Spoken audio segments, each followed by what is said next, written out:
Hello friends, welcome to my channel से with Dev sir. Please subscribe and like. तो दोस्तों, एक बार फिर से मैं देव सर हाजिर हूँ एक और न्यू वीडियो लेकर आपके लिए, जो कि विज्ञान टेस्ट सीरीज हम करा रहे हैं उसको एमसीक्यू टेस्ट सीरीज को आगे बढ़ाते हुए।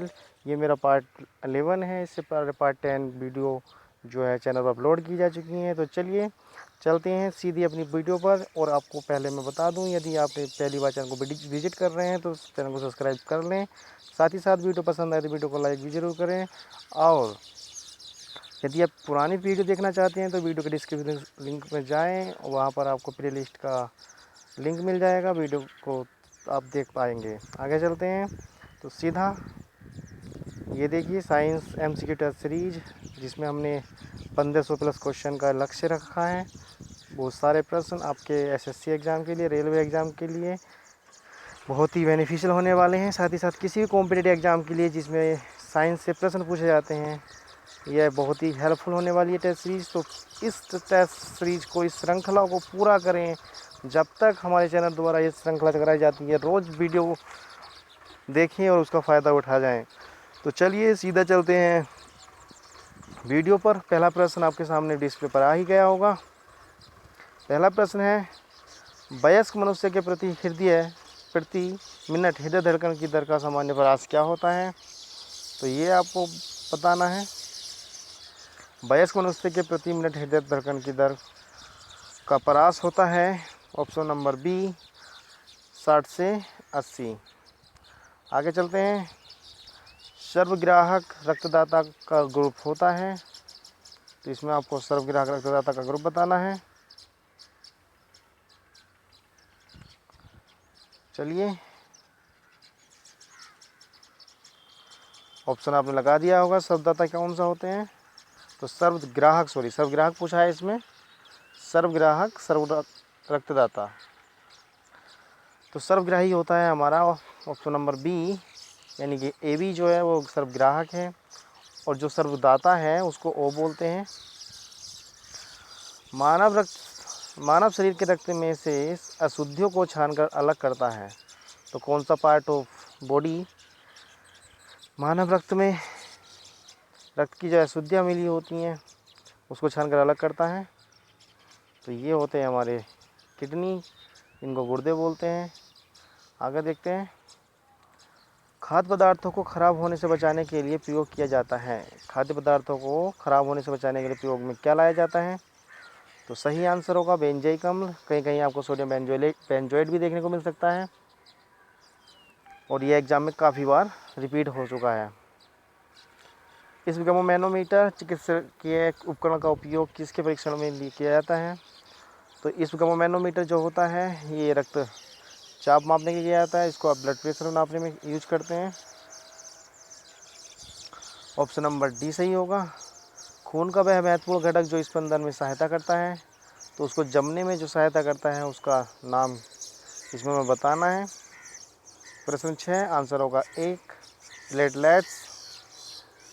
आगे चलते हैं। खाली स्थान में आपको बताना है कि में प्रतिरक्षी बनते हैं, किस में आपको एंटीबॉडी बनते हैं वो बताना है।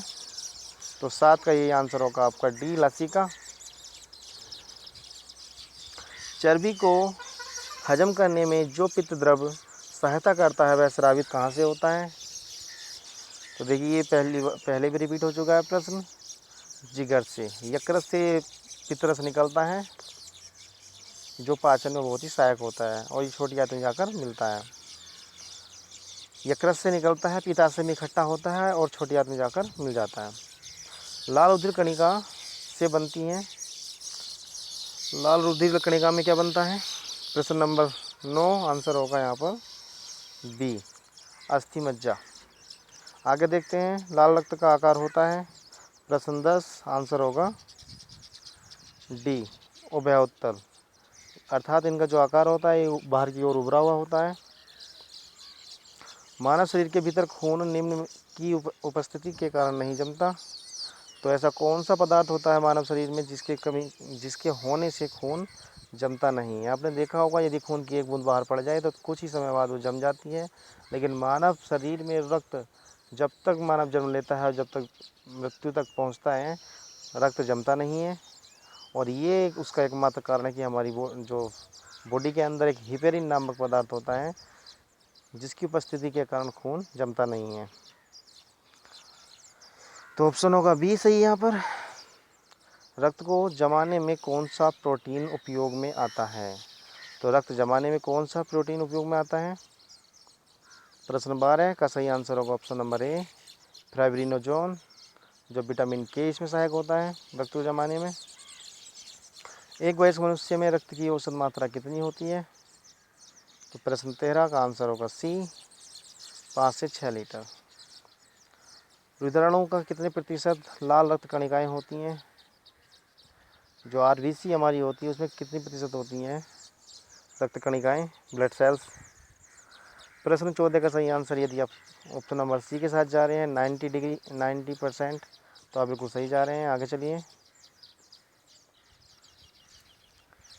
हृदय का काम है, तो हृदय का क्या काम है इसमें आपको बताना है। क्या वो ऊतकों को ऑक्सीजन पहुँचाता है, ऊतकों में कार्बन डाइऑक्साइड ले जाना तो होता है, अवशिष्ट द्रव्यों का उत्सर्जन होता है, या द्रव को शरीर के विभिन्न अंगों में पंप करना होता है?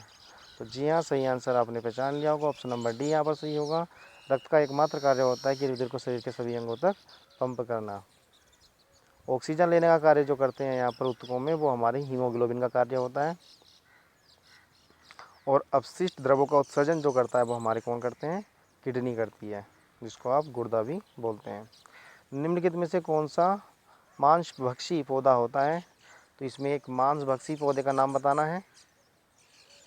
तो उसका नाम होगा option number B, butterwort. Butterwort एक ऐसा पौधा है जो क्या होता है? कीटों का भक्षण करता है। और सभी कीटभक्षी पौधे जो होते हैं, मांसभक्षी पौधे जो होते हैं, वो केवल और केवल अपनी नाइट्रोजन की पूर्ति के लिए कीटों का भक्षण करते हैं, और दूसरा कारण उसका भक्षण का नहीं होता। वो अपनी नाइट्रोजन की पूर्ति के लिए करते हैं, क्योंकि ये पौधे जो होते हैं ऐसे स्थान पर होते हैं जहाँ पर वायुमंडल में नाइट्रोजन की मात्रा न के बराबर होती है, और ऐसे स्थानों पर पौधे अपनी नाइट्रोजन की मात्रा को पूरा करने के लिए कीटों का भक्षण करते हैं। तारपीन का तेल निम्नलिखित पेड़ से प्राप्त किया जाता है? तो इसका आंसर आप जानते ही होंगे, वेरी इजी क्वेश्चन है ये। तो तारपीन का जो तेल है वो चीड़ के वृक्ष से प्राप्त किया जाता है। लौंग जो सामान्य रूप से मसालों के रूप में काम आती है, ये कहाँ से प्राप्त होती है, इसके बारे में आपको बताना है। तो जो लौंग होती है ये पुष्प की कलियों से प्राप्त होती है। ये खिले हुए फूल नहीं होते, पुष्प की कलियाँ होती हैं। ऑप्शन नंबर सी यहाँ पर सही होगा। विश्व में सबसे बड़ा स्तनधारी कौन है? तो ये बहुत ही ईजी क्वेश्चन है। तो सही आंसर आपने लगा लिया होगा। यदि आप शेर के साथ जा रहे हैं तो आप बिल्कुल गलत जा रहे हैं। हाथी भी यहाँ पर नहीं होगा, तो सही आंसर होगा यहाँ पर नीली व्हेल।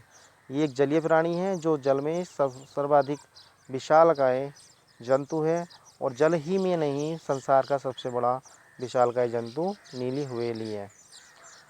ट्रेडमिल स्टेट कौन सी चिकित्सा से संबंधित है, इसमें आपको बताना है। जो ट्रेडमिल स्टेट है वो किससे संबंधित है? क्या वो हृदय से है, गुर्दा से है, फेफड़े से है, या पैरों से है? प्रश्न 20 आंसर होगा यहाँ पर किडनी, गुर्दे से वो संबंधित रखती है। मानव शरीर में फेशियल हड्डियों की संख्या होती है। तो जो फेशियल हड्डी होती हैं, अर्थात चेहरे में हड्डियों की संख्या के बारे में पूछा गया है यहाँ पर। फेशियल हड्डी यहाँ पर अंग्रेजी में पूछ लिया गया है, हालांकि इसका मतलब होता है जो चेहरे में हड्डी होती हैं वो कितनी होती हैं। तो आपने पढ़ रखा होगा, तो सही है। और अपना आंसर जो है सेलेक्ट करें। क्या 5 होती है, 17, 18 या 14?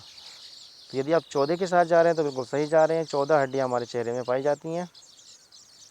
क्रायोथेरेपी क्या है? देखिए, क्रायोथेरेपी के बारे में आपको बताना है, एग्जाम में पूछ लेते हैं। कीमोथेरेपी के बारे में, क्रायोथेरेपी के बारे में ये क्या होती हैं? तो थेरेपी सभी बहुत ही मोस्ट हैं, सभी थेरेपी को आप देख लें एक बार। फिलहाल क्रायोथेरेपी के बारे में बताएं। तो 22 का सही आंसर होगा बर्फ़ द्वारा उपचार। ऑप्शन नंबर बी यहाँ पर सही होगा। अर्थात बर्फ़ द्वारा उपचार करने को आप क्रायोथेरेपी बोलते हैं, और कीमोथेरेपी बोलते हैं जब रासायनिक दवाओं का प्रयोग कर इलाज किया जाता है। आगे देखते हैं। कार्बन डाइऑक्साइड युक्त रक्त कहाँ ऑक्सीकृत होता है? ठीक है, ऑक्सीकृत का मतलब होता है उसमें ऑक्सीजन की मात्रा कहाँ पर मिलती है? तो उसका आंसर है ऑप्शन नंबर सी, फेफड़ों में। तो जो ऑक्सीकृत होता है रुधिर हमारा, वो फेफड़ों में होता है। आज के टेस्ट में थोड़े इजी क्वेश्चन आपके लिए यहाँ पर रखे हुए हैं, लेकिन कोई प्रश्न ऐसा नहीं है जो आपके लिए महत्वपूर्ण न हो। शरीर की सबसे मजबूत स्नायु कौन सी होती है? तो सबसे मजबूत स्नायु के बारे में बताना है आपको। प्रश्न 24 का सही आंसर होगा सोलियस। सोलियस जो स्नायु है आपकी वो सबसे क्या होती है? मजबूत स्नायु होती है। आगे देखेंगे फेफड़ों की कुल वायु क्षमता होती है, फेफड़ों में कितनी वायु आ सकती है इसके बारे में आपको बताना है, और ये लिक्विड के रूप में बताना है, अर्थात लीटर में यहाँ पर आंसर दिया हुआ है। तो 25 का सही आंसर आप देंगे बी। 6 से लेकर 8 लीटर तक वायु हमारे फेफड़े ऑब्जर्व कर सकते हैं, उसको सोख लेते हैं अपने अंदर। कोहनी की संधि को मोड़ने एवं विस्तार कौन सी मांसपेशियां सहायक हैं मोड़ने में और विस्तार करने में? यानी जो आप इसको फ्लेक्शन करते हैं या आप उसका एक्सटेंशन करते हैं तो कौन सी मांसपेशियां सहायक होती हैं कोहनी में? आपको इसके बारे में बताना है। ऑप्शन नंबर सी यहाँ पर सही होगा, बाइसेप्स और ट्राइसेप्स। दो इस प्रकार ये जो हमारी संधि हैं जिसको बाइसेप्स और ट्राइसेप्स बोलते हैं, ये दोनों ही हमारी कोहनी की जोड़ने और मोड़ने में क्या होती है? सहायक होती हैं। आगे देखते हैं एंथ्रोलॉजी अध्ययन करता है। एंथ्रोलॉजी में किस चीज़ का अध्ययन होता है इसमें आपको बताना है। ऑप्शन सही ऑप्शन चुनेंगे तो एंथ्रोलॉजी जो होता है वो हमारा जोड़ों का अध्ययन कहलाता है, और जितने भी ये जोड़ होते हैं हमारे, ये हमारे एंथोलॉजिस्ट इसका अध्ययन करते हैं। एंथोलॉजिस्ट के बारे में सही प्रशिक्षण देते हैं, अर्थात उसकी सलाह मशवरा करते हैं। आगे देखते हैं मेरुदंड जिसको वर्टिब्रल बोलते हैं, हड्डियों की संख्या कितनी होती है? तो ये बताना है आपको। तो ये होती है 33, यानी ऑप्शन नंबर ए यहाँ पर सही होगा। आगे देखते हैं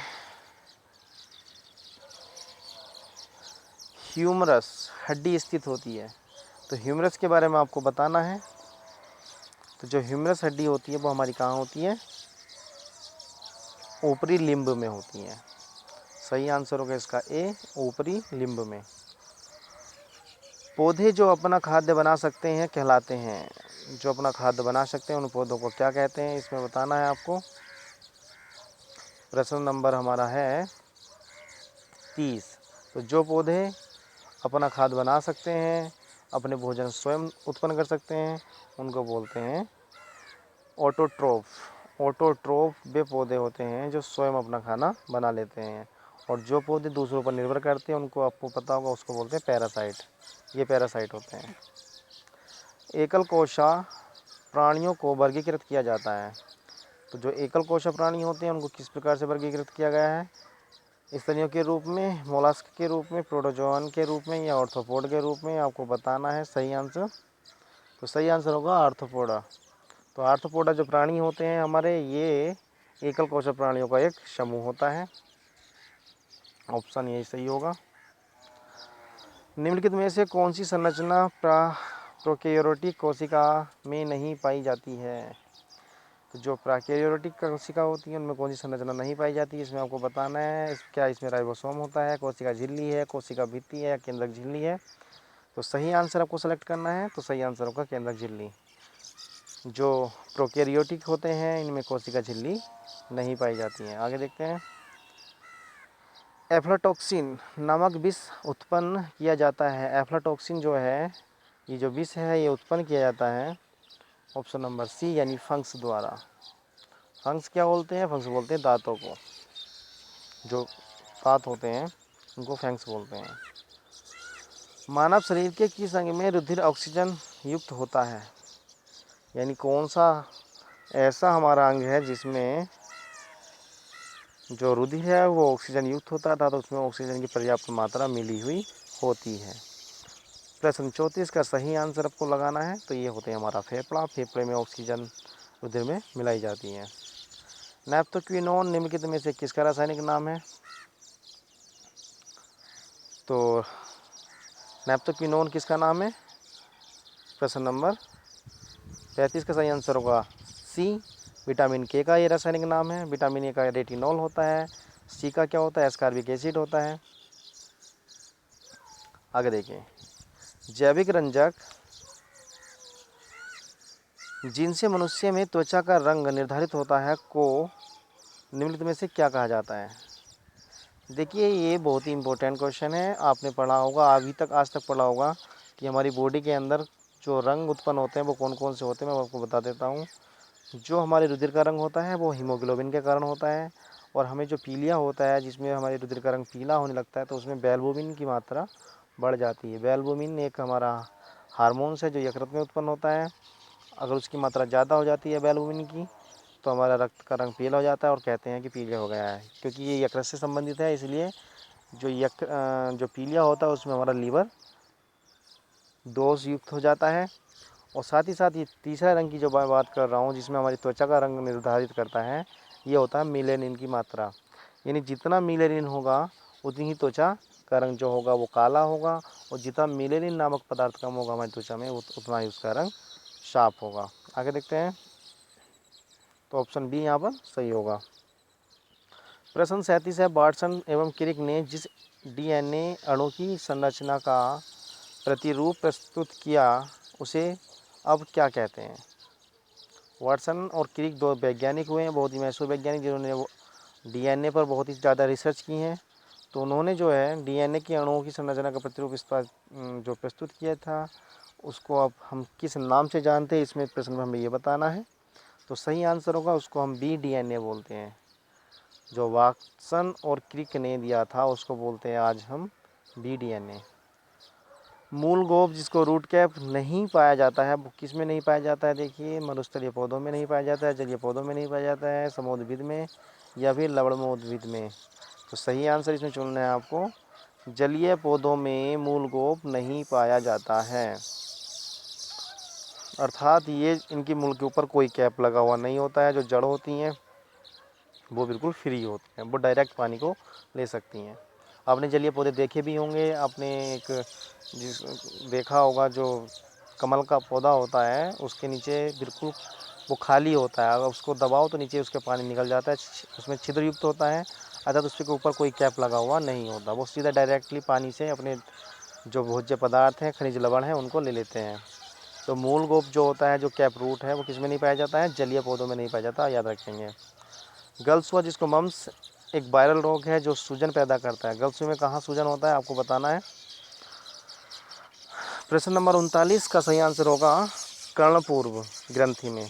जो कर्ण के नीचे की एक ग्रंथि होती है सामने की तरफ, उसमें ये जो गलसुआ है ये फूल जाता है। और ये संभवतः किस रोग, ये जो कमी होती है हमारे अंदर, थायराइड की कमी होती है, थायराइड बढ़ जाता है हमारा, और उसमें जो हमारा गलसुआ होता है वो क्या होता है, अचानक फूल जाता है। और इसको ये किसकी कमी से होता है, ये आयोडीन की कमी से होता है। आगे देखते हैं, पाइनस है। पाइनस क्या है, पाइनस के बारे में आपको बताना होगा। तो पाइनस एक प्रकार का वृक्ष होता है। पाइनस क्या है, एक वृक्ष होता है। जीवाश्म पाए जाते हैं, जीवाश्म कौन सी चट्टानों में पाए जाते हैं आपको बताना है। क्या ये आग्नेय शैलों में, तो बिल्कुल नहीं पाए जाएंगे।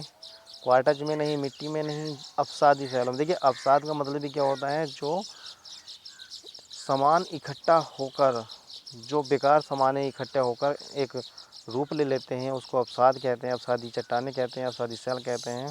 तो यहाँ पर 41 का सही आंसर होगा डी, यानी अवसादी शैलों में जीवाश्म पाए जाते हैं। कवक में संग्रहित भोज्य पदार्थ क्या होता है आपको बताना है। तो कवक में क्या पाया जाता है, ऑप्शन नंबर ए ग्लाइकोजन।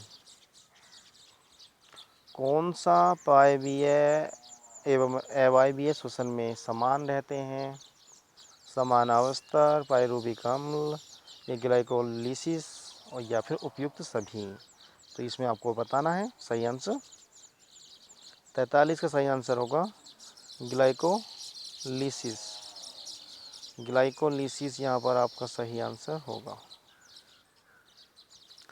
किस सवाल का प्रयोग केल्विन व उसके साथियों ने प्रकाश संश्लेषण संबंधी प्रयोग में किया था। प्रश्न 44 का सही आंसर लगाएंगे, ऑप्शन नंबर, यदि बी आप लगा रहे हैं तो आप बिल्कुल सही लगा रहे हैं, मतलब क्लोरेला। तो जो क्लोरेला शैवाल था उस पर प्रयोग किया था केल्विन और उसके साथियों ने। किसके लिए? प्रकाश संश्लेषण के लिए। प्रथम ट्रांसजेनिक पौधा जिसका प्रयोग व्यावसायिक स्तर पर उत्पादन के लिए हुआ, उस पौधे का नाम बताना है आपको। ट्रांसजेनिक जो पौधा है वो कौन सा है? तो प्रथम ट्रांसजेनिक पौधा हमारा है टमाटर का। ऑप्शन नंबर बी यहाँ पर सेलेक्ट जिसने किया उसका सही हो जाएगा। आगे देखते हैं, अगला प्रश्न लगाते हैं। जीन्स बने हैं, तो जीन्स जो होते हैं वो किस चीज़ के बने होते हैं आपको बताना है। लाइपोप्रोटीन के बने होते हैं, हिस्टोन्स के, हाइड्रोकार्बन या पॉलीन्यूक्लियोटाइड के। तो बताना है जीन्स किसके बने होते हैं। तो जीन्स जो बने होते हैं वो पॉलीन्यूक्लियोटाइड के बने होते हैं। और जीन्स होते क्या हैं? जीन्स होते हैं ये डीएनए को माता पिता से उसके संतान में ले आते हैं। आगे देखते हैं, गुणसूत्रों में होता है। गुणसूत्रों में क्या पाया जाता है आपको बताना है। क्या क्या उसमें केवल प्रोटीन पाया जाता है, डीएनए तथा प्रोटीन पाया जाता है, डीएनए आरएनए तथा हिस्टोन पाया जाता है, या डीएनए आरएनए हिस्टोन तथा एहिस्टोनी प्रोटीन पाया जाता है। तो सही आंसर चूज कीजिए अपना।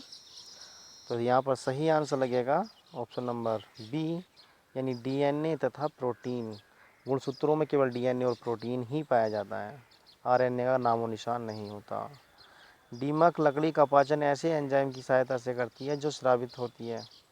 उसकी लार से होता है, मध्यांत से होता है, सहजीवी प्रोटोजोआ द्वारा, शरीर के बाहर जीवाणु तथा कवकों द्वारा। तो 48 का सही आंसर लगाएंगे सहजीवी प्रोटोजोआ द्वारा। जो दीमक है वो लकड़ी का जो पाचन करती है वो सहजीवी प्रोटोजोआ द्वारा करती है।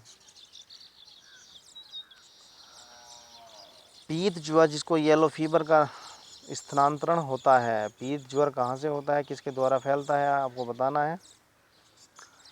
प्रश्न 49 आंसर लगाएंगे। यदि आप मादा एंडीज लगा रहे हैं तो आप बिल्कुल सही जा रहे हैं। और लास्ट और अंतिम प्रश्न इस वीडियो का 50वां, तारक केंद्र जिसको सेंट्रोल बोलते हैं पाया जाता है। तो तारक केंद्र पाया जाता है प्राणी कोष में। ऑप्शन नंबर ए यहाँ पर सही होगा। तो देखिए, वीडियो को पूरा देखने के लिए बहुत बहुत धन्यवाद। चैनल वीडियो अच्छा लगा हो तो वीडियो को लाइक करें और चैनल को सब्सक्राइब जरूर करें। वीडियो पूरा देखने के लिए